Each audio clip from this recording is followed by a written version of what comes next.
coming up on today's show. Those skills are absolutely necessary, right? There are other parts of this which are about intuition, which are about creativity, which are about abstractism, about dealing with paradoxes, about creating hybrids from things that literally do not fit together, that are connecting links, right? That are about being able to see things, have really insights, and take insights from an idea, from a concept, from context that other people don't see, and then finding other perspectives for that and turning it on its head and asking questions that are very different. What's missing? What are the rhythms in between the beats, right? What are what colors are missing? These types of ways of thinking about stuff, which to me, and I think that's part of being the success in many ways of applying the Think Like a DJ. Welcome back to the Think Forward Show. I'm your host, Steve Fisher, and today we're here for a great conversation with one of the most experienced and insightful futurists in the field. My guest today has been exploring the frontiers of tomorrow for over 3 decades, long before futurist became a trendy job title on LinkedIn. He brings a rare combination of analytical rigor and creative imagination to futurist thinking. He's not just predicting what's coming next. He's helping organizations and communities actively shape the futures that they want to create. His work spans everything from emerging technologies and cultural shifts to business transformation and societal change, all while maintaining the crucial balance between wild possibility and practical insight. What I find fascinating about our guest is his ability to see patterns where others see chaos, to spot the weak signals that herald major transformations before they become obvious to everyone else. This conversation will change your assumptions and expand your horizons, whether you're a seasoned strategist or someone beginning to think seriously about the future. This conversation will challenge your assumptions and expand your horizons. Welcome to Mapping Tomorrow's Terrain with Derek Woodgate. Derek, welcome to the show. Thank you so much. Hey, Stephen, great to meet you. It's a different environment. I like it. I know. I was thinking about this, I followed your work for many decades. And, since I was a young budding futurist and doing the work, we were all doing that work. But I was reflecting on connecting with people, just would be by email or phone call. You live in another part of the world and just being able to have a video chat and be able to, communicate like this and collaborate is, to me, a blessing these days. Those who are futurists probably, I'm sure, know you already. There are many that might not. I think the best place probably to start is, who are you? I know you're a Man U fan, and I am, yeah, Austin, and an Austin, and also, yeah, that's true. Who am I? Which actually has very little to do with my bio, of course. And someone said to me recently, "Can you just explain who you are as a futurist?" I said, "Sorry, is that how you see me?" And and I'm like, "Okay, well, I'll start." So I actually did the presentation. Some of our colleagues would have seen where I went through my, how I became a futurist, but literally from beginning of my life to today, and then we're like, oh. But the reality is that who I am, I think it's a sort of important question, right? So who I am professionally, I'm Dr. Derek Woodgate, the president and chief futurist of the Futurist Lab Inc., which is a company I founded in 1996. So, I've been around. I've been teaching as well in the last 15 years at various universities, introducing in many cases future studies and departments for future studies and building those centers, but also at the same time creating a whole range of transdisciplinary courses in what we call futures-based courses. That means that they have an element of futures to them in the sense about the future. And there are sort of bits of, I suppose, we take from intro to future studies within it. So at least you understand it's about this continuity. It's about, the whole concept of working with unstructured knowledge and unknown worlds, all that stuff. But actually they're sort of a combination really of advanced pedagogy, future studies, and whatever the domain is. So, future of multimedia and entertainment is what I did in about 6 or 7 universities. And things like smart cities as a mirror of human organization, lifestyle organization, and things like that. So I played with that part of it. And then the other side of that is, of course, I'm consulting with a whole variety, and it's been over 170 clients by now. So over 70, yeah. And if you go to the website, I think there's about 70, case studies and nice endorsements and some wonderful people, for whom I'm very grateful over the years. But I've sort of been in most parts of future studies, right? So, so I've worked from real hardcore, deep futures or deep foresight, long-term 3-year projects, 2-year projects, and so on and so forth, to literally introducing future studies to children in Africa, in Rwanda, Uganda, and so on and so forth, at a very basic level, brought into their other subject matter. So I did that with UNESCO, and I did it with the Norwegian government. I'm working on some projects there. And so I've sort of over the years covered a very broad spectrum of futures work, I suppose one would say. So that's the professional part of me. Now, the other part of me, which is far more, me, is actually the bit that I think I bring to future studies. So the first aspect of that is I'm an old person. Some would say a very old person, but I have a very young wife, so I can't. But I sort of grew up. I was in university in the 60s, right? So 64 to 68.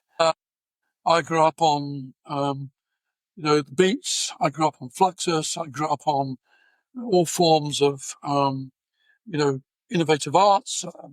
Certainly a lot of improvisations, improvised jazz. I was lucky enough that my father, who was a fabulous guy, he's a biochemist, but the love of my life, in actual fact, wasn't my real father. He was my real uncle. My father had died, and my uncle and aunt actually adopted me. But notwithstanding that, he's my father. And he took me to everything. He was brilliant. He'd oh, there's a Dadaist exhibition on. Let's go to the Dadaist exhibition as a teenager. So this ability to be, or this opportunity, this is a fabulous opportunity to actually come face to face with a lot of of creative, but also renegade type of influence in my teenage years really led to pretty well who I am. Together with, which I will admit now, that because I'm adopted and because I'm lots of different reasons, I had abandonment issues, and I grew up wanting to be recognized all the time. Right, that was my thing. It was recognition. Tell me I'm great, guys. So I was in a band from the age of 14 through to 21, and then later I started off in the blues band, the blues courage, who were actually really good, all went on to be famous. And then I was in a soul band after that. But then later in life, in my 30s, I was in a pretty well-known band, Camouflage. And that was, I suppose you'd say, it was rock, but it had a bit of a hard edge to it. So it was sort of a little bit cross between punk and rock in some ways. It was pretty good.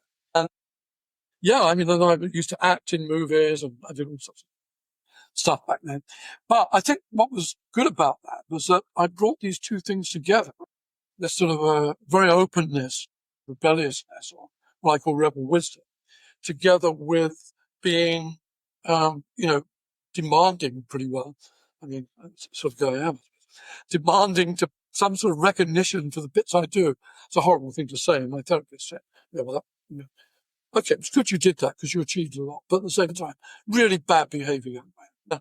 I think that you sort of feel like that's actually probably what I brought to the table. So I joined the foreign immediately after my master's, 26, and I'd been living in Croatia prior to that, and I did my master's in Croatia. That's good. That's because I went to Croatia when I was 16 on an exchange. I spent a year at a high school there. So I was in Croatia, and they actually posted me back to Croatia. And of course, it was during the Tito years and self-management and all the other aspects. And I'd actually done my master's on aspects of that, so it was pretty cool. And then I got posted to a few other places. So I lived in Bulgaria, all sorts of places. For 14 years, I was with the Foreign Office. I came out, I joined the VF Corporation, which was at the time the largest clothing, fashion group. It's, Lee Jeans, Wrangler, all the stuff that from US in particular. It was the biggest US company. But, it's like Eastpak, all those, the JanSport, every brand that we sort of utilize every day. It was good for me because I was based in Belgium, and I took a different perspective to it. I ultimately ended up becoming a global strategy, actually originally European strategy, and then I became on the team for global strategy, which meant more and more I was working on these long-term investment projects in, countries that, we've hardly ever heard of, where we could find cheap manufacturing. And one of the things I was working on specifically was political risk, economic risk, because most of the time, you're investing for a 15-year cycle. So, I sort of got into future studies more through long-term planning. And then I began to read, and as I know you did as well, Future Shock and everything else. And that I got sort of interested in the principle. And then I read Richard Slaughter's New Thinking for the New Millennium. And I read another book, which was fantastic. It's actually called New Technologies for 2050. 2046, actually. So it was 96. It was for 46. Yeah, I've read them both. I know both you're talking about. So they actually really inspired me to sort of think about, well, how could I, work within that domain, and what can I bring to the table? So at that time in 1996, I formed two companies. I formed the Futures Lab Inc., which is still my main source of income and interest and everything else I do today. Yeah. And then I formed a company called Fringe. So Fringe Core was I like to have these vanity projects, right? I suppose being in a band, less than being in a band. Being in a band was a real project, but being acting was a vanity project, right? I mean, that's just, hey, someone's paying me to do it, loved doing it, did it for a few years, made some money out of it, could do my other work at the same time, enjoyed it. But Bridgecore was my vanity project. I'd always wanted to run a fringe magazine, so a progressive cultural magazine that was really on the edge back then. So it was at the time of zines, and I did a magazine. To run a record company, to manage artists, and to utilize all that stuff that I'd actually built up over those years through this networking with these strange, fringe sort of groups, and to make money. Believe it or not, I actually did. And it became really problematic, and I ran it for 10 years. I don't know if you're interested in music, you'll know I was manager of the Swans for 7 years. I worked with Sonic Youth. Yeah. I worked with Sonic Youth for about Sonic Youth, and with Sonic Youth side projects with Lee Ronaldo. Actually, I think the last time I worked with him was 2014 or around that area. They're pretty good friends. I did a lot with Jay Maskis, so a lot of the New York sort of crowd, but it took me into this whole world. And if you look up FrenchCon magazine, so I won't go into too much here, but it was interesting because it was an insight into the future that has really made me the type of futurist that I am today. So I think without that, I would have been very much a business futurist in the more traditional sense. But it allowed me to bring together these other aspects of my interests in life and my things. Progressive culture with the future. Certainly a lot around emerging technologies, and I'd been part of the well for a long period. So I knew quite a lot of what was happening on the early social media platforms. Many, I would say, younger futurists, people listening, probably don't know what the well is. Maybe you could, because it was such a seminal part of early internet and early communication. Exactly that. Yeah. How would you describe the well to somebody? We'll be back after a quick break. Okay, a quick pause from the show. Are you preparing for the future or just hoping it doesn't catch you off guard?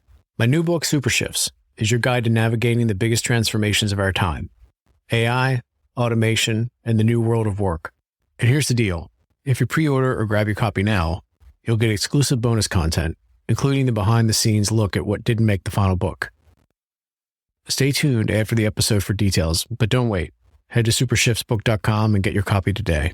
Now back to the show.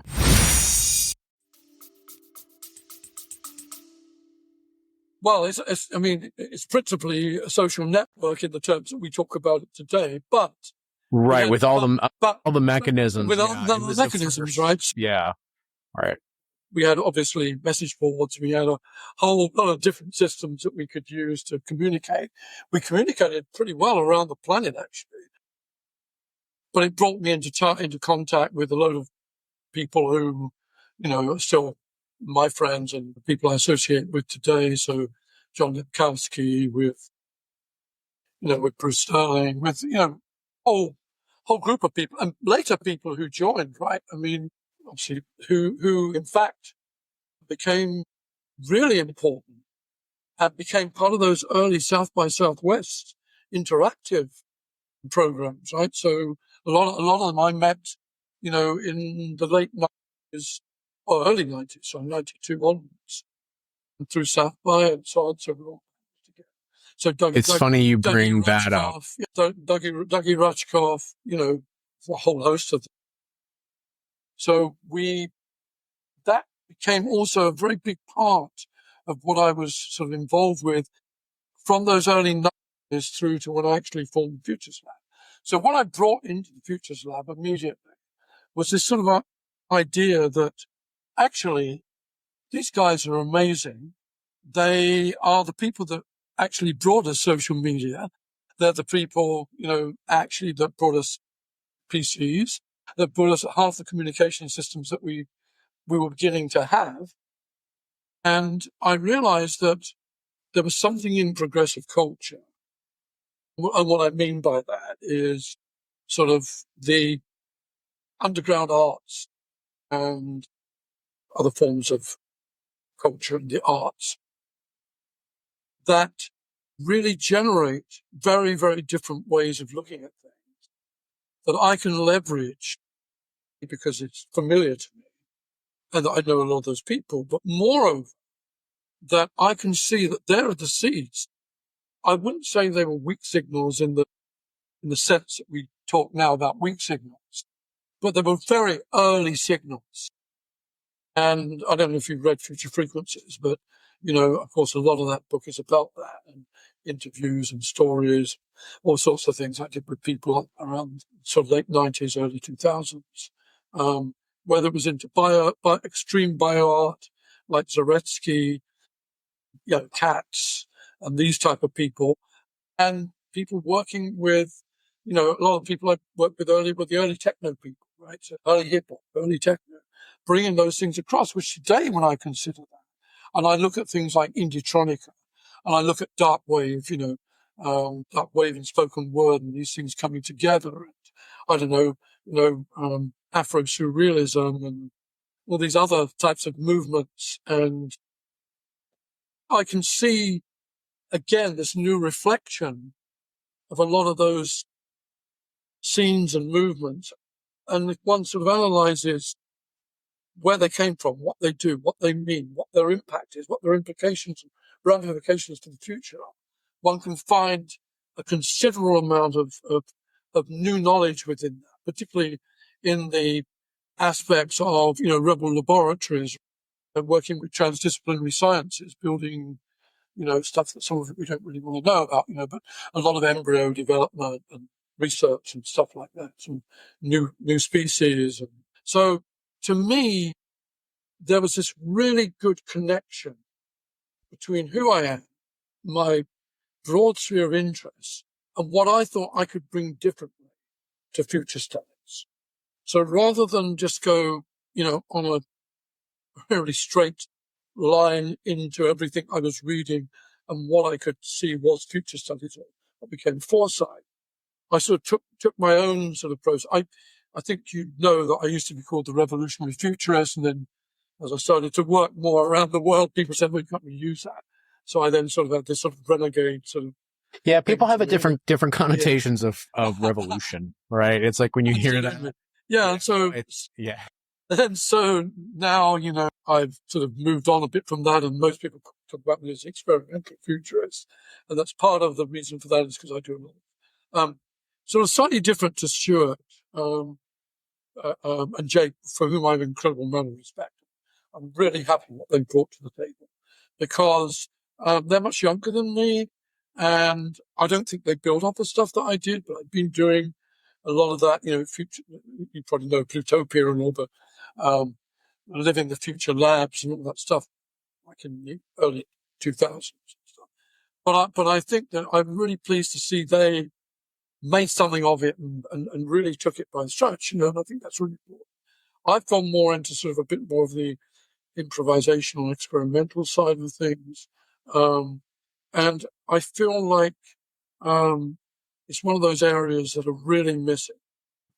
What I've tended to do the last 20 years, I suppose, or whatever, is to try and develop a whole range of techniques, I won't say processes, but techniques of how to work within future studies to think and break down, particularly sort of like real deep down, take every concept, every context, work on it from multiple perspectives and come at it anew. Imagining the abstract, remixing the creative imagination, all these types of things that I work with. Body data space, which came out of a play, actually. So from a theatre piece back in London, the 90s. So the sources of where this comes from are amazing. I think, and I don't want to go on too much about this, but you asked a question, you've got a really, really long answer. But oh no, it's a journey. I think the thing is the answer, that everyone, right? You're one of the few people. I mean, would you consider that there's kind of two parts to this? Is would you consider your journey through as a futurist to get to that accidental or intentional? That the way you found this work and got into it, because it seems like you kind of found a niche or you found an approach. But yeah, I don't really. I think it's organic. Yeah, well, I find so many people come to this accidentally. Like they kind of discover it, and it's like, wow. Like very few. I guess I'm one of the rare exceptions. Is like when they're young, it's like I want to be an astronaut, or I want to be a doctor, or I want to be, I want to be a futurist. It's more of the mindset of that, right? It's like people find it. I think the mindset was always there. Yes, but I think what future studies did was framed.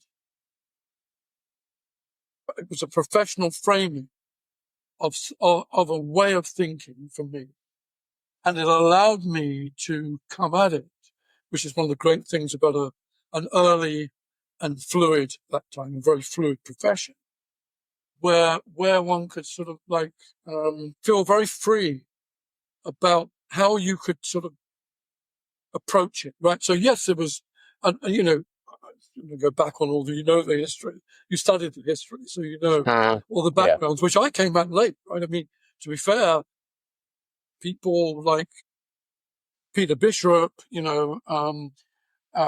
particularly because I contacted him in 97 or something. And I said, look, I understand there's this program at Houston. I come out of, long-term planning, but this all seems really, really exciting. And we had a long discussion on it. And to be fair, we became friends and colleagues for a long, long time after that. And you probably know that many of his students that he felt were aligned with my way of thinking became my colleagues and worked for me for many, many, many years, right? Like Wayne and so on and so forth. So I think, I'm very grateful to those people that, Oliver Markley, those people that have actually helped me structure all this. The bridging of whatever you want to call it, but progressive culture, this sort of experimental arts and stuff with future studies was organic for me because it's just where I'm, where my mindset. But these guys were the people that framed it for me, that have made who I am today in many ways as a profession, right? So I can argue after 38 years, obviously I've contributed, hopefully, a lot to the film and stuff. But, there's always someone, right? There's always, a mentor of some description, however that mentor functions, to whom you've got to be really, really grateful. And there were many mentors before that. But in the sense of the future studies, these were the people who gave me the confidence and direction and pathways to make it a profession. I think that's the difference. When I think about the field, and you mentioned like people in the UH program, which I'm also, graduate of and want to do more work to support that.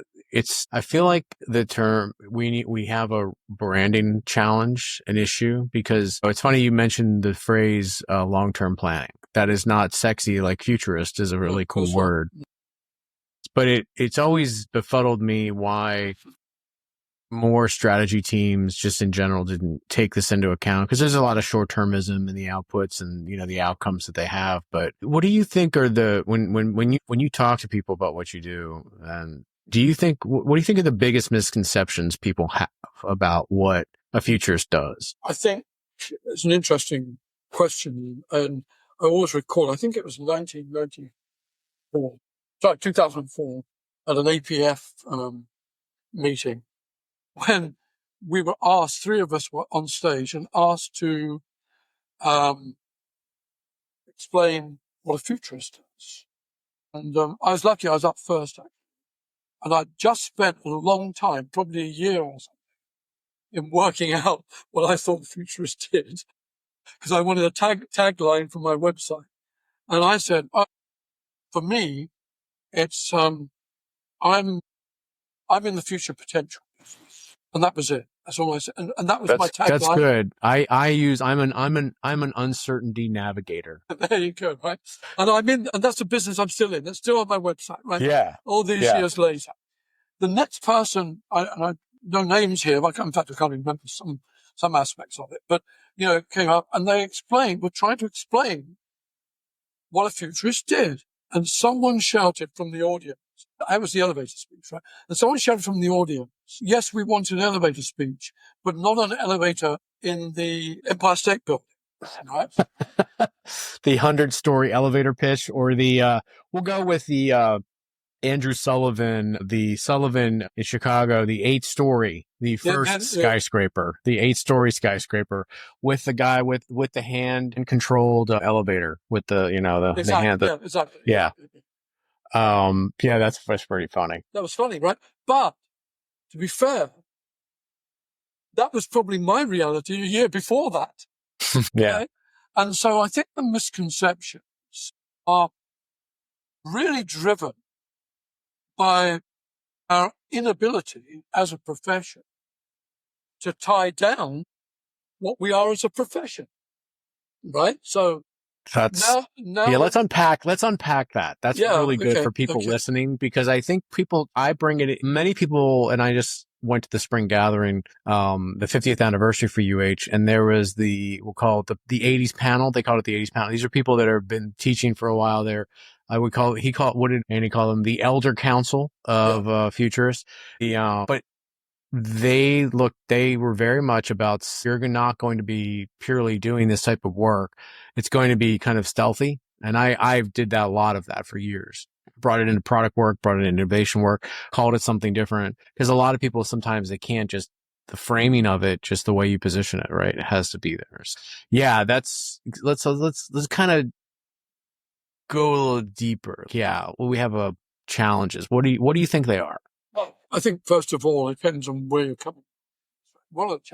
One of the principal challenges is, and a lot of people disagree with me. So people said to me in Dubai, November or whatever, I said, "Oh, you're a purist." Now, I'm probably the last person that I would think of as a purist in anything, but there you go. But notwithstanding that, in that particular case, I was. And one of the reasons was that I was saying that the fact that there are 40,000 people on LinkedIn who call themselves a futurist is not particularly helpful to the profession, right? I mean, now a lot of people disagree with me, right? But then, that's why we get the debates on LinkedIn with people saying, well, is it a trade or is it a profession?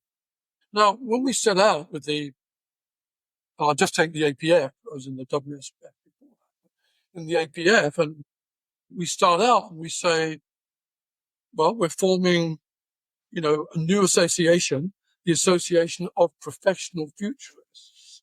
We were expecting, I suppose, or I was, 23 years ago, that there would be by now, that there would be a fairly clear understanding of what that profession consists of. That's the sort of thing, going back to the elevator speech, that it would be really simple, because you don't ask, I'm a university professor, right? You don't ask me what I do. You might ask me what topic I teach and where I teach, but you're not going to ask me what I do. Everyone knows what I do. If you're a doctor, they'll ask you what field of medicine you're in, but not going to question, whether you're a doctor or not a doctor, right? You're a medical doctor. And that pretty well applies to most professions. And what I'm, I suppose, disappointed in a certain way is that I spend my whole life actually probably now not saying I'm a futurist, because I'm not really even sure that contributes in truth to or reflects anymore on what I do. Okay. And, so I sort of, a lot of the time, I come from it from a very different angle, sometimes from the science perspective, sometimes more I have this whole thing about science meets magic, right? That's my concept on future studies in general. Are you taking that from the Arthur C. Clarke? Actually, I didn't, but I mean, I could have done. Yeah, sufficiently. Yeah, technology sufficiently in the future looks like magic. We'll be back after a quick break. Marketing is a puzzle. You can either give into the confusion or learn to love the solve. On the Axiom's Real Talk About Marketing podcast, guests like Aaron Schaefer, a GM, share how to manage challenges. Make sure that you're not fixed in terms of what you're thinking about. The team's going to change, and the way teams operate are going to change. COVID was a great example of that. The industry is going to change. Are cookies going away or not? That was another great example of that. And so how do you continue to evolve as the space evolves? Guests from HP, The Trade Desk, and Databricks share thoughts on today's marketing landscape. Find Real Talk About Marketing on YouTube, Axiom.com, or wherever you hear podcasts.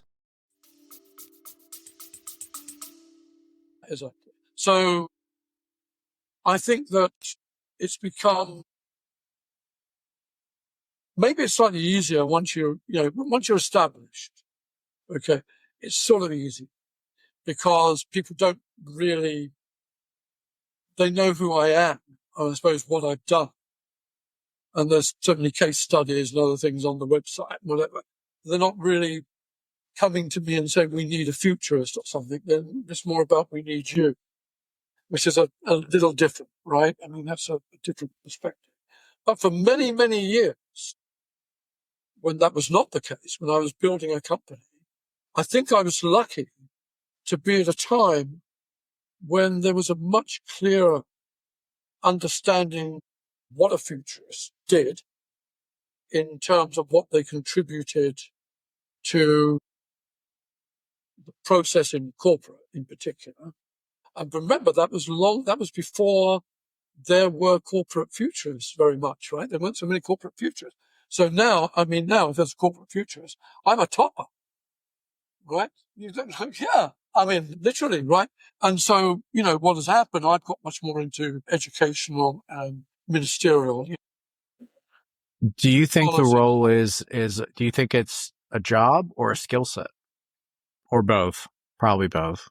I mean, I always thought, well, it's all obviously a skill set. And, more and more, I suppose, it's difficult when you teach it and when you're working with students and you understand where the issues are and what sort of the major sort of parts of this, and those skills are absolutely necessary, right? So there are skills in future studies, in foresight, for all of us, that are very linear, are very MBA in many ways, are very sort of, I don't say anyone can do them, that's not true.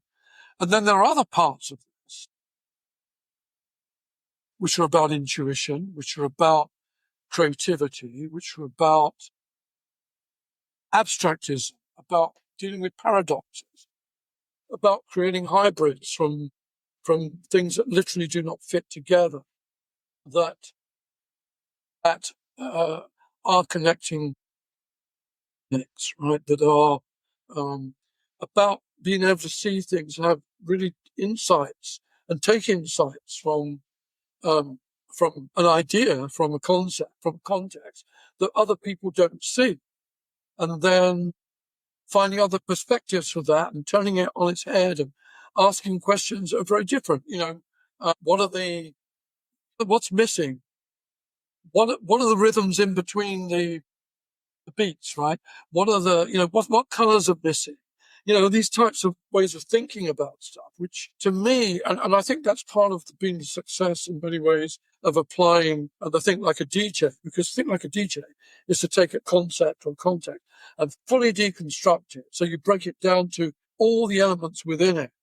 And then you have this whole process of how you begin to reconstruct, build it up into something new. And so that every concept and every context, you begin to really, really stretch it to such a degree that you're seeing, this whole sort of the embodiment of the idea. But, I think that has allows us to think differently. So those skills are quite tough, right? You see it when you're working with people. You start to see abstractism.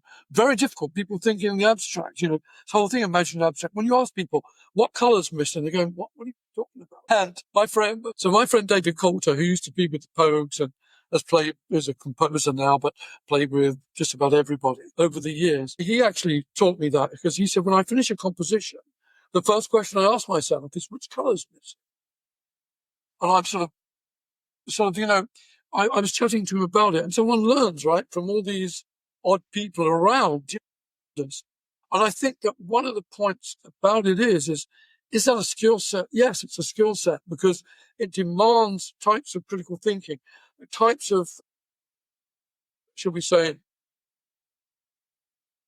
of thinking techniques that a lot of cases, and this is very true of the golf, they don't necessarily learn throughout the whole of their schooling.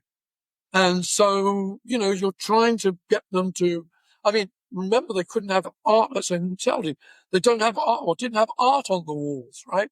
My art's rebellious, right? So I have a lot of stuff because I worked a lot in music people. So I have people who, luckily have some really great stuff that I got pretty cheaply, from artists who did record covers and stuff like that.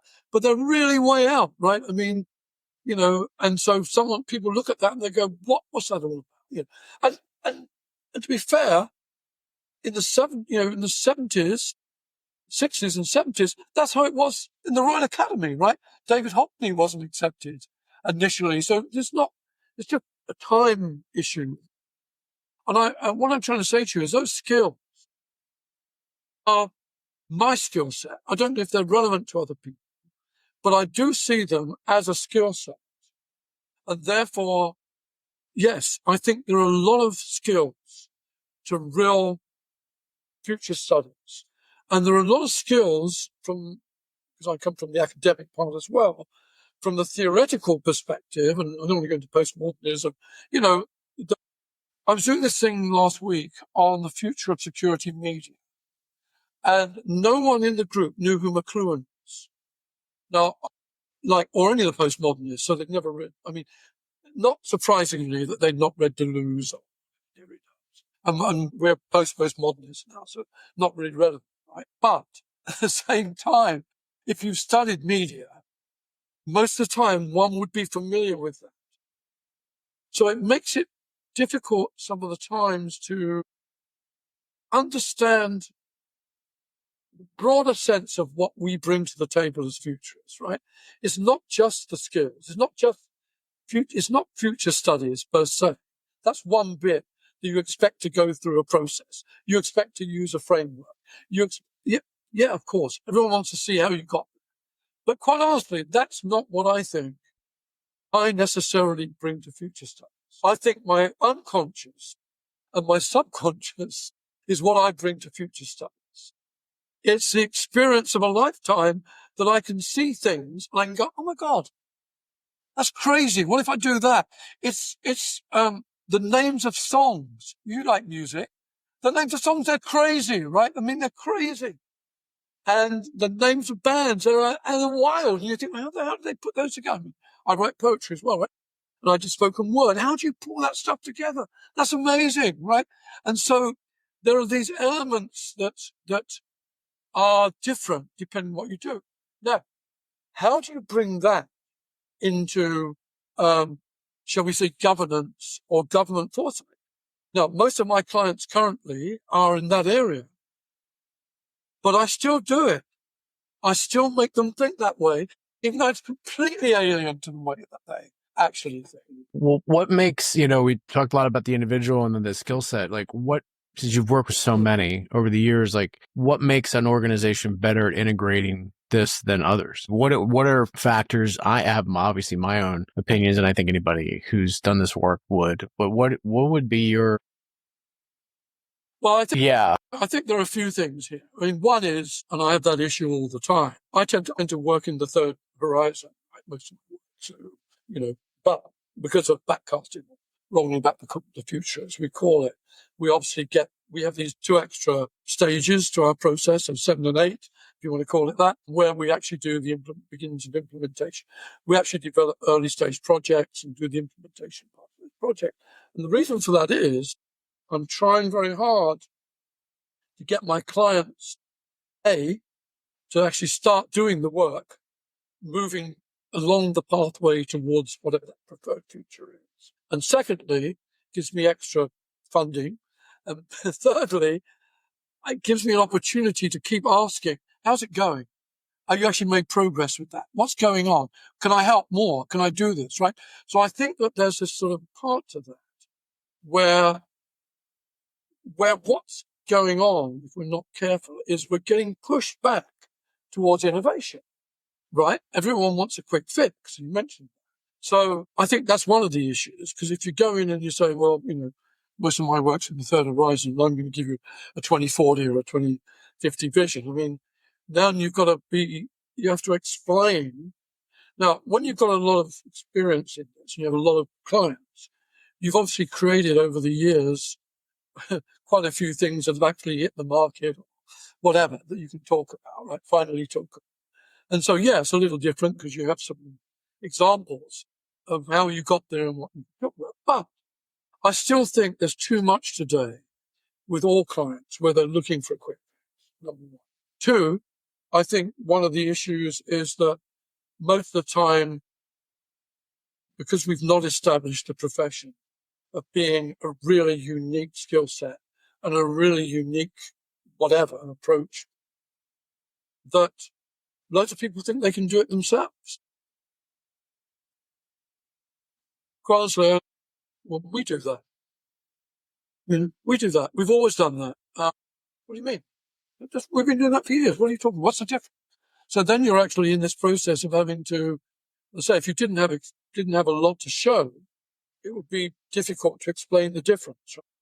And I think the third area I would say is that because there are so many futurists, we've really cut off the pricing, the fees that people are prepared to pay for future studies has dropped massively. Yeah, and it's going to continue. One of the things I want to talk about is AI, because I've been seeing a lot in that, the impact of that in the field. But projects themselves, like how do you help companies or even individual leaders, how to measure the impact of success of it, right? It's like, you think about work in other parts of the fields that are in an organization, there's usually like distinct outcomes of what is successful, right? Delivering the product on time, launching, revenue or marketing campaigns that have certain, response, right? There's things that measure. How have you helped clients, or what's your opinion of the impact, how to measure the impact or the success of this type of work? Well, moving on from the, what do you call the APF, organization system, which is different things. That's something I do because I do it, but I don't do it with the client. That's something for us to do. But with the client, there are two things. Right? So the first thing is, have you convinced the client, the bosses, or whoever it happens to be, to start the process? And that's why I added stage it. Process, just to do the work, just to do the future. Just to be on that pathway towards that future, right? There's a pathway. I mean, we roll it back, right? We do backcasting, but there's a pathway towards that, right? And so that pathway does have a start point, and we would say the start projects to get you on that process, right? I mean, in that path. So one of the ways of looking at it in the short term is, did they ever start, right? And so having added extra stages, I'm using the word stages because it fits in well with what we all understand and we're used to the stage, of course. It allows us to be engaged longer at a different level with the client, right? So now you're looking at resource management, performance management systems. You're looking at that businessy type of part of all that, right? Which is nothing to do with what I was talking about earlier about the progressive culture or something idea. Right? This is real work. This is understanding, what talents do you have? Competency matching. What's been successful in the last few years? What skill sets have you used that have actually you could take now? What other projects do you have in the line that could perhaps attach to this, that could make it easier? How can we bring together the various technologies? What's happening in your technology development sides? We can actually latch on to some of those and change the dynamics even of the scenario from the very beginning, how we're going to move forward. Because we know the end game, unless it really is product development, is not going to be the end game that we envisage, right? Now, it was easier when I was working with corporate clients for many, many years because I could now see that a lot of the work we did actually became a reality. So I have proof points, right? Which is really nice to take to a client and they can see them. They know that we did things, right? So, but when the first few years, you don't have that. If you're working 10 to 15 years out, you have none of those proof points in that. So you have to find other ways of, demonstrating what you brought to the table. For example, I was working with Nissan, this is years back in 98 or so. Part of I don't know if you know what you like cars, automobile manufacturing. Changing the mainframes, incredibly expensive, difficult, and long time, right? So that wasn't an option. But they wanted to expand the idea of space within, real space and the idea of space within the vehicle. I had a frontline panel of experts, diverse experts. I wouldn't go into. And the people I brought to the table came from NASA. They were spaceship designers. They were people from Gilkinson's who worked with glass developments. There were people that could talk to me about the psychological relationship between the inside world and the outside world, and how spatial narratives get developed, and so on. So what happened was, I was able, the space guy, I've worked with him a lot since, explained to me that spaceships don't change. So you have to look at how the technology is, loads more technology, more expectations. How do modular systems work? How do you, redimensionalize all this type of stuff?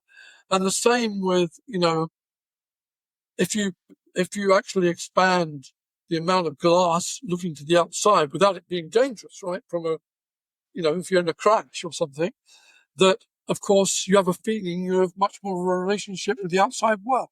Now, the reason I tell you this is because being able to talk about that when you don't have a problem, or when you don't have a full outcome, is the only way that you can actually begin to convince that the way you think about things is really different.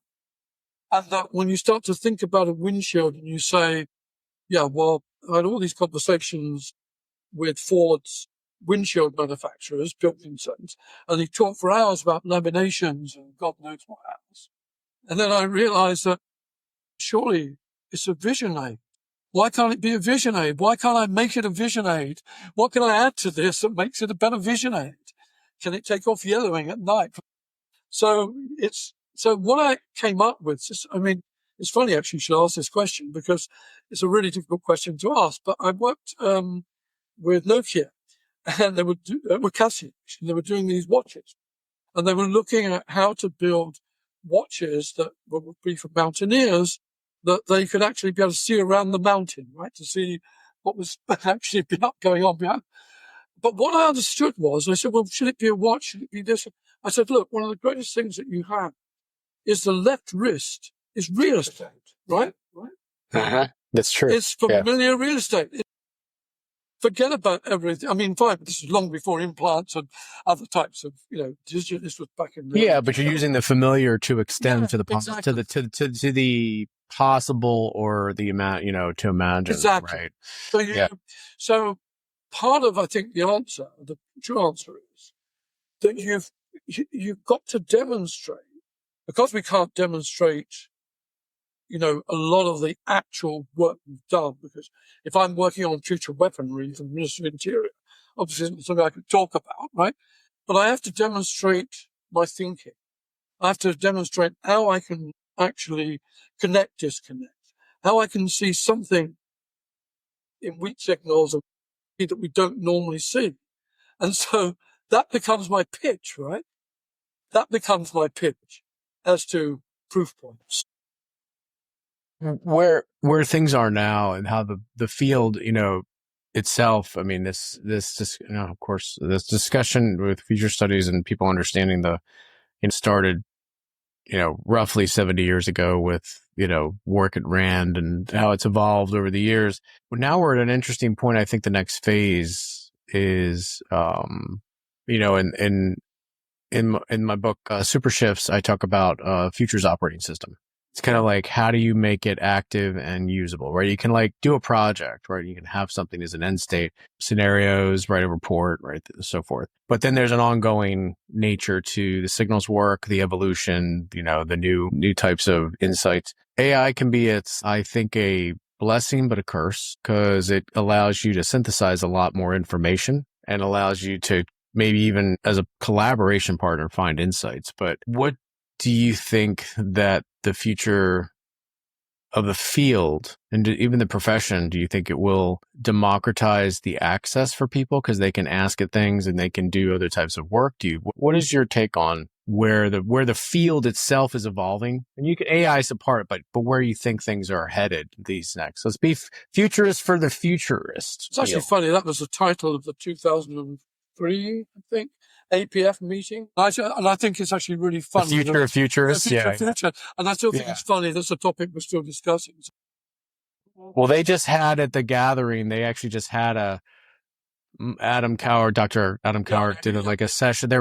I think they're going to update the paper. Like, what is the field for the 420? So you're, even though you weren't there, it's like, it's being discussed. But yes, I'm a part of that original conversation. So I know. There you go. And I had to apologize. Which is why I brought it up. Yeah, I had to apologize profusely, by the way, about not being at the 50th anniversary, but I'm in the middle of a project and it's the way it is. Quite all right. Yeah. But I think that, AI is just one of many, many tools and many new ways of doing things that, I don't think like a DJ the way I did with cards back in 2004, right? Well, I love the way you described it as what a DJ does. Most people think it's like mixing there's a deconstruction. Oh, right? Totally. Yeah. Well, I mean, and I worked with DJ Spooky right in 2010. I'd worked with him since actually the 90s. But I was actually on a panel with him at South by Southwest in 2010, and we were rapping about stuff. And after that, I put him into a couple of shows, which is my fringe core part, right? Utilized him for Plutopia and stuff like that. And also the Future of Music Festival that we did in Houston. It's sort of funny, really, because I was asking, I said, right, okay, this is what I think you do, but tell me what you really do, right? So we got into all this stuff around, let's see how many colours it is. And that was really interesting. So it allowed me to really do a different job, but it also allowed me to use technology, including sort of references back to technology to DJs use, to actually build the system, which is an AI-based system, that I now use today, right? Which I discussed. I think there's a lot of information on it in the Exploring the Future of Universities, using experimental, came out 3 years ago, I think, in Futures. So I think that there are many, many technologies. I think we've got to sort of step back from this and really think about, what are we doing with visualization? I mean, obviously another factor. What are we doing, particularly as we are, certainly with simulation, immersive and deep immersive 3D or even 4D, where we can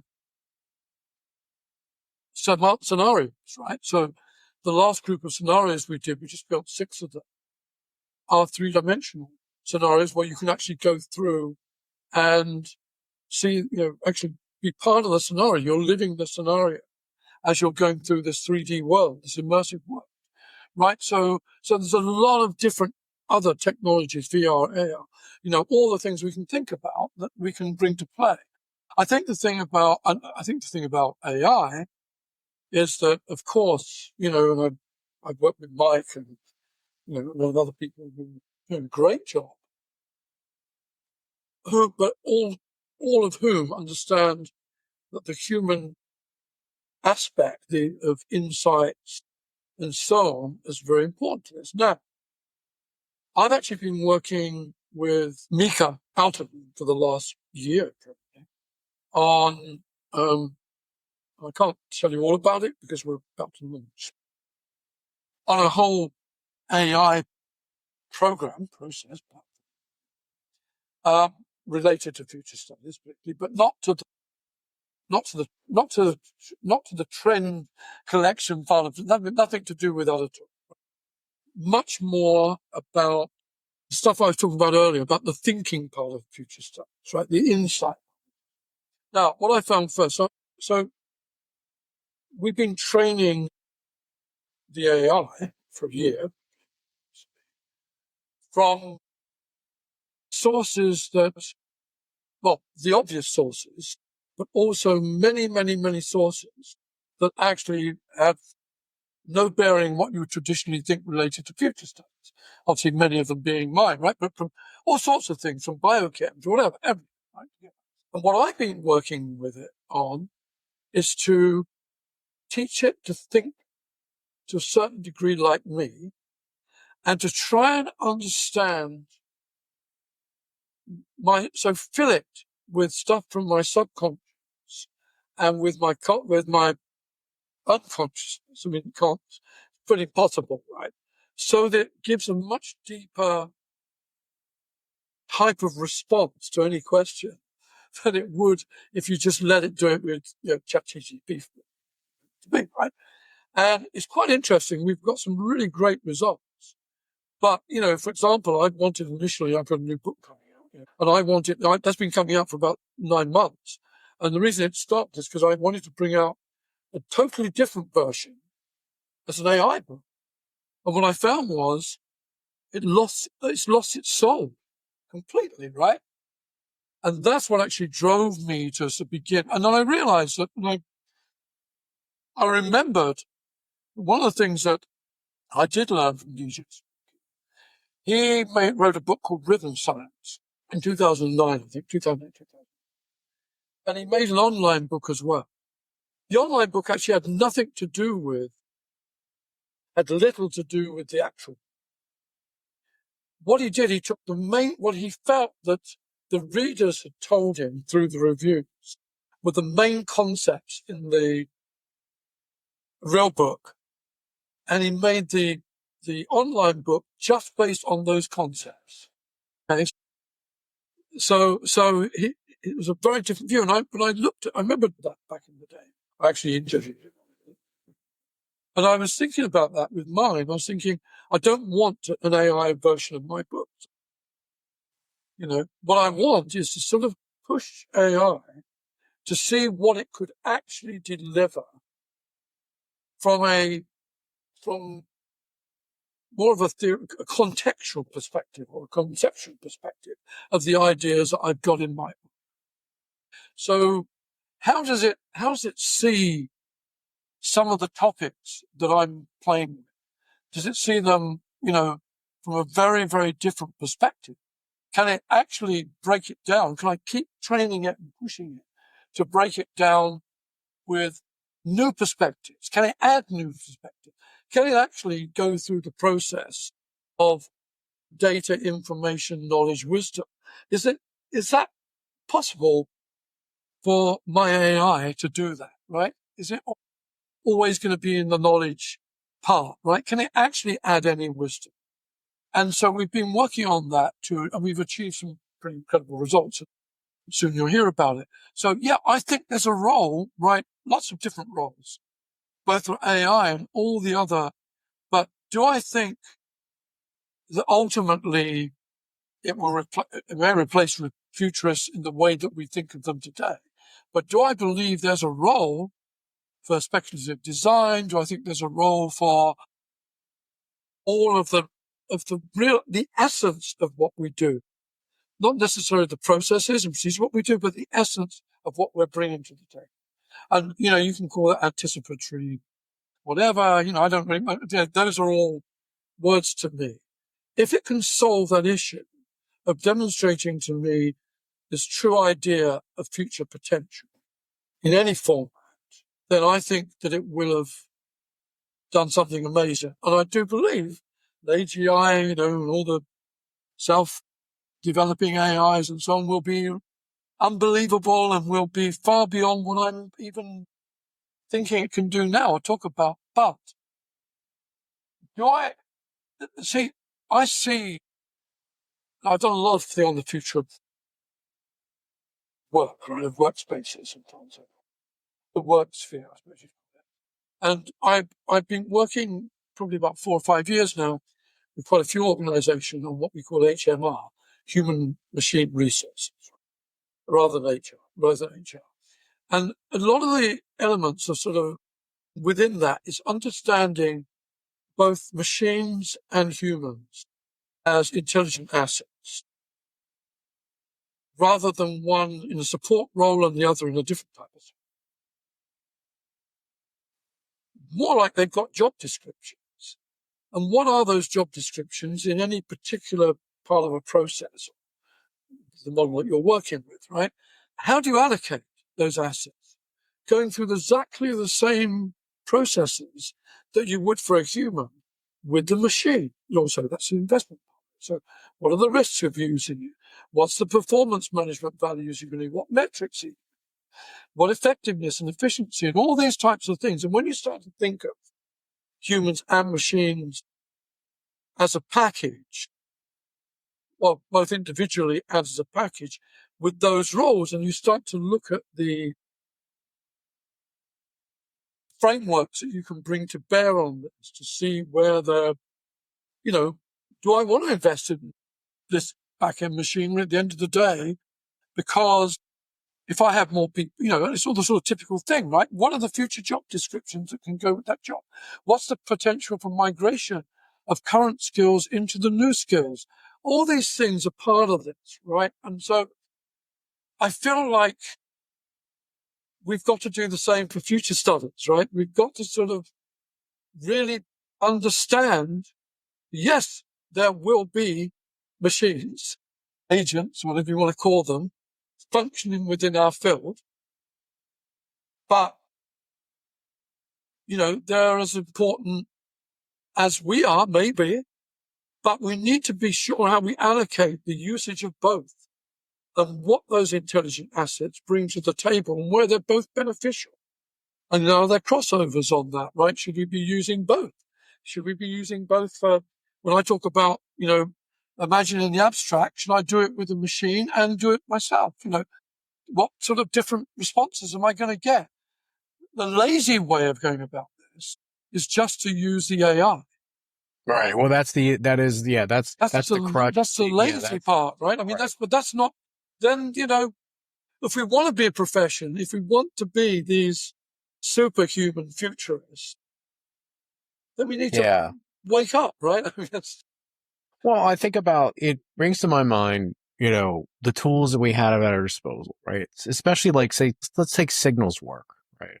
People are looking for all kinds of fringe, you're trying to synthesize. When you don't have a full team, you're on your own. It's hard to do. And it's hard to keep track and it's easily something you can just kind of push to the side. Where to deal with lots of unstructured data and lots of information, AI can be a resource or a digital twin. Like you can create a digital twin of a futurist, right, to do a lot of that work. To your point, yeah, you could be lazy and have it spit out scenarios or spit out other things, but you want to be able to leverage that. And I think that those who can use it in a proper way, the potential is going to make it stand out. That if you don't use it, then you're just, it's like, I don't know why this just popped in my head. I just think about mowing the lawn. You can have a sitting riding mower that's got power, right? That's huge. The big ones that are just like moving around. And, then there's the push mower that's just literally manual. It's essentially like Sith blade. Like you're just pushing along with a cylinder. And it's like when you don't have, you don't have to. But as we kind of wrap this, kind of move toward this conversation. One thing that, I like to ask kind of the short kind of quick questions, and you've read, obviously so many books over the years. Like, what do you think provides and think about possible futures? Like, what's something that provides really like that in fiction or nonfiction, insightful glimpse into our possible futures, like what you've been reading or what you might have seen? Yeah. I mean, I think there are multiple. So if you go to my, Goodreads, you'll obviously get a very good breakdown answer for that. But you'd be surprised. I don't read now so much. Businessy type books are what would be perceived as fairly straight books. I'm looking at totally different, I suppose you'd say, types of books, really. And I read a lot of Substack stuff. And I'm very present on Substack, right, in terms of who I follow, what I read, and so on, because it reminds me very much of the early days of bloggers.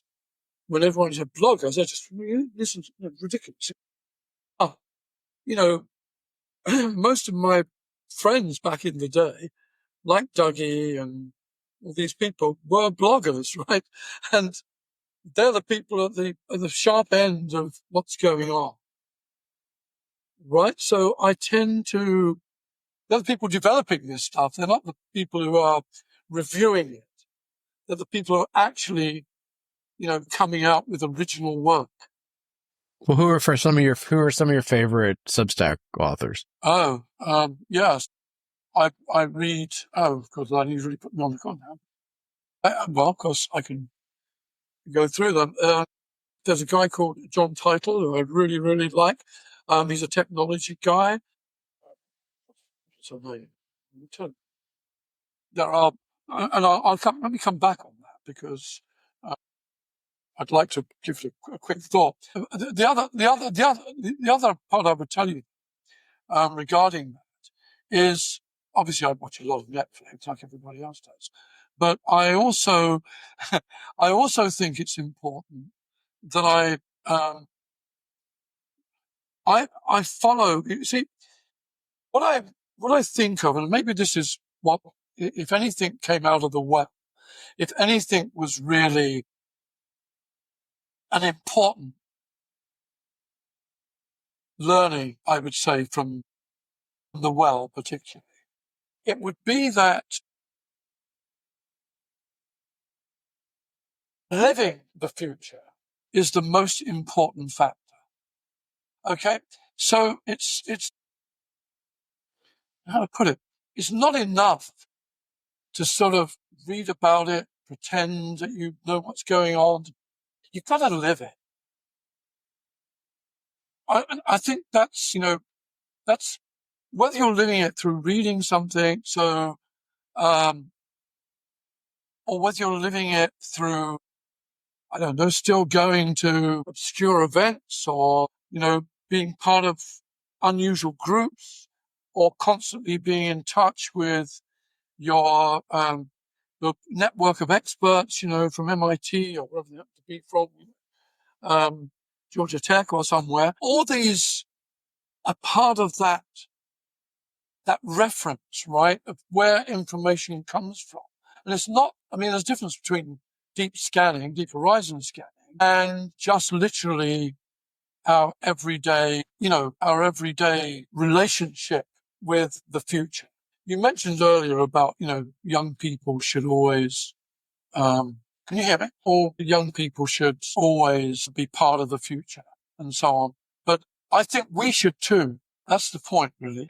What do you think is out there the next decade? What's a bold kind of signal for you of like what I don't like to use the word prediction, but like what do you think is out there right now that excites you? That what excites? I've always believed that you sort of have to live the. Okay. mm-hmm. But it's not good enough to just keep reviewing stuff. You can't live everything, right? But there's lots of things you can. And, part of that, I suppose, is if you're, I don't want to use the word progressive in the American political perspective, but, just a progressive in general, right? That you tend not to stop, you're not amongst, your mates who say, oh, let's go to a Led Zeppelin concert or something, because you're out there looking at some really weird stuff that's going on out there and understanding or trying to see what's happening with rhythm and grind, rough sound or stuff like that, which is really on the edge, because you want to see what those people are doing, what lifestyles they have, and how those lifestyles are going to mature, if they are, or are they just going to die, right? Like sort of the neo-punk scene is big at the moment. But what does that actually mean, right, in terms of, future movements, as I mentioned earlier, future scenes, and so on and so forth. So I'm looking a lot of the time at this whole, maybe more from the human perspective of where we're going. What can we expect from these societies, and particularly working in UAE and so on, where 90% of the population are non-Emiratis? What sort of society is that going to bring? what does that look like in the future? How do we deal with all these mixed cultures? So I'm much more, I think, trying to understand those aspects of where we're going, right? So yes, I can talk to you about transdisciplinary sciences and what I know is coming together, what I see from things like, neuroforensics nowadays, and where neuroscience joins in with media and marketing and what that's going to mean for hyper personalization. And yeah, of course, they're all parts of our life. Obviously, look at some of the geopolitical things and discuss those. But in reality, I don't know that is sort of helpful unless you're really playing with this and seeing how you can apply. And I remember I said to you earlier that I'd developed all these courses for various universities, right, over the past few years. And what was interesting about that to me was that I was able to create courses that were all transdisciplinary. That means that, and the fear at the beginning, well, who's going to teach these, right? I mean, and I said, well, you have the professors here. They're just not, they're all in silos at the moment. And we've got to find a way of interesting them, getting them interested enough to want to be, part of some new ideas for courses. So I developed these, some 25 or something new courses. And it got me thinking about how that we're not going to really move forward. I mean, in real terms, move forward. Yes, we can have advances in medicine. We can have advances in, in sciences. What's going to happen in genetic engineering and all that. And we can all talk. I can talk about that, for hours and hours. But what I really would like to see is real progress in from K through 12 all the way through in the way that we revisit what education really is for the future. Because unless we can do that, I think it's going to be really, really difficult. And so I suppose I see, for me, that's going to be one of my areas. I don't know if you know, I wrote a book on the augmented learner where I looked at the pivotal role of multimedia enhanced learning with foresight-based learning designed to accelerate the delivery of higher levels of creativity, right? And I created this whole new learning system based on 8 pillars. But what to me is critical about it is that it gave me the opportunity to really study and understand still how we're actually learning things. And I feel like all the time it's siloed. It's just literally not going to take us anywhere. And we're not going to find real solutions to really complex situations we're going to turn up with. I mean, if you want me to say what I think is going to happen with artificial nature, what I think is going to happen with, interspecies collaboration, plant intelligence, or I don't know, on things like,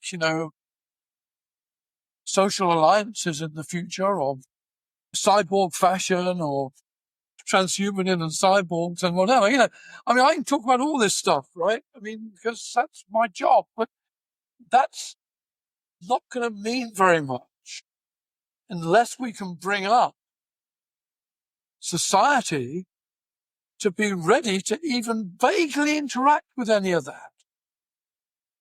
And I mean the big part of society, not the quasi-intellectuals that I spend my life with, and intellectuals. Not that.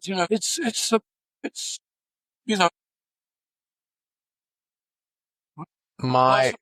Yeah, I mean, as I was thinking about, right, when I was just putting together just some, thoughts and how, kind of how to flow the conversation, and, having an 8-year-old son, I was thinking like, he'll be the high school class of 2035. It's like, as much as I'm saving in the 529 plan for his college, I don't think college is going to exist in the mid. I don't think in 10 years there might be other institutions like Harvard or other ones that might still, because of their large endowments and their institutions, but I think it'll decentralize, and fracture is probably the wrong word, but I think it will allow for a lot more scaffolding, like lattice type of like acquiring different knowledge parts. And you could affiliate yourself with a school, but yeah, that's a crazy bit crazy. The other one, I just think we're headed for in super shifts. I have this like subspecies of humans. I think we're going to. We talk about we're a tribal people. Humans are tribal. It's just the way we organize nations, the way we fight. I think, and even just the divide here in the United States, in other parts of the world too. It's always that left, right, or whatever. This versus that. I think there's going to be a tribalism of like those who are enhanced, those who are integrated in with technology to a consciousness. Like there's going to be groups of humanity that's going to just wall itself off, because just by virtue of what you have, connected to your body, or you've changed. Those are my like out there. But yeah, go ahead. Yeah, it's interesting how you come on that, because actually it's sort of like, so when it comes down to work, right, futures work, then you've really got to begin to understand how all this fits together, right? That's the time when you begin to sort of see how this fits together. So let's say I'm working on the future of rehabilitation, prisons. I'm working on 2040, and you start off with, smart prisons, how that changes, and the whole attitude towards rehabilitation and so on. Then you start talking about implants, and then you go on to a variety of systems of understanding more, because you can, on neuroscience, on predisposition towards crime. And then you start to think of, well, what can I do here to really, work on remodeling humans, right? And it goes on and on and on. And you begin to see a place for all of this, right? So it fits into having some sort of real meaning to it. And every one of those parts is ethically really questionable. And then you start to say, well, that's impossible. We can't. And then you start to sort of begin to study what's happening in rebel science. What's happening in underground labs around the world, in China, in the UK, in the States, and so on. What's the DIY side, the DIY side of bioengineering, of genetic engineering? And, when you think about the maker movement, right, from the early 2000s and how that progressed, right, and where that's come today, still very kicking. And then you think about, the early, we talked about it earlier with the well and the early computer groups, and, and so on and so forth. And then you can begin to see these new themes emerging that are being pushed by illegal labs, underground. We'll talk about the corridors of, underground development, the underbelly of invisible studios and all this stuff. But they really are happening. And so there's a sort of a life out, which is why I talked about actually trying to live the future. It's, to me, that's where I feel I at least can begin to understand where the challenges are and the real radical ramifications of what we will be seeing in the not too distant future. interestingly, like the conversations we're having now over ethical AI and everything else, I mean, first of all, it should have happened earlier, obviously, but I mean, popularist today, right? In a way. And yet we're not having discussions on recombinant species, on robot love. You know, what's really happening with virtual objects? If we have the full metaverse, a holistic metaverse, what's cybercrime? You know, what's metacrime going to be like? You know, in the metaverse, what's going to happen to the darkverse? You know, all these areas which, you know, literally are all part of our lives. It's like we sort of see life most of the time as this sort of this top level, as you know, Sahir would say, right, the bit above the water, and yet that's not really where, as Netflix reminds us, that's actually not life for so many people, and I think it's strange, like. I mean, to answer those sort of questions of what do you see, I see all these things because they are all part of where life is going. They may not impact massive groups of people, but they will be there. And at points in time, they could very easily, if we have clones, micro clones that can carry, you know, mini nukes, then what's happening in labs today is really, really important. Right? So there's sort of a different side to, I suppose, what I see is happening out there. Well, I don't want to, where can people find, obviously the Futures Lab, where can they learn more about what you do and connect with you? I would assume LinkedIn. It's a good place, but, yeah, the Futures, where they find Futures Lab, like where are the things that they can? I would, I mean, well, you can find me loads. I mean, you know, I'm one of those, I'm like my daughter. My daughter's a rock star, right? So the one thing, I don't have to carry a picture of my daughter. I just go to Google and find thousands of pictures, right? No, I've not quite reached that yet. So I'm living in the shadow of my daughter, but at least you can find plenty about me on the web. And I'm very open about communication. Obviously I've got books and stuff and papers and whatever, but I'm always happy, always very happy to have one-on-ones, whether it's on Zoom or whatever it happens to be, with anyone who's really interested. And I like to respond. You know, I'm not an influencer, but I'd like to be a person who's happy to respond to anyone who has any question about anything I've talked about. You can reach me at dwoodgate@futures-lab.com anytime. And, you know, I'll probably end up in a WhatsApp call or a Zoom or whatever it happens to be. No, you've been very time, and yeah, I'd encourage everyone to connect with Derek. Thanks for being on, and we'll talk soon. Yeah, absolutely. Thank you so much. I love the hosting. I love the program, and I'm very grateful for the invite. And, Thank you. Anytime. Thank you. Thank you. Thanks for listening to the Think Forward podcast. You can find us on all the major podcast platforms and at www.thinkforwardshow.com, as well as on YouTube under Think Forward Show. See you next time. Thanks for listening to the show. Now, about that thing I mentioned earlier about the book Super Shifts. Imagine having a playbook to navigate what's coming next. That's exactly why I wrote Super Shifts, to help you understand and prepare for the seismic changes shaping our world. Don't just react. Get ahead. Super Shifts is available now, wherever you get your books.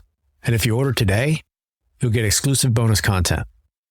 Head to supershiftsbook.com and grab your copy now and start future-proofing your life. The future won't wait. Why should you?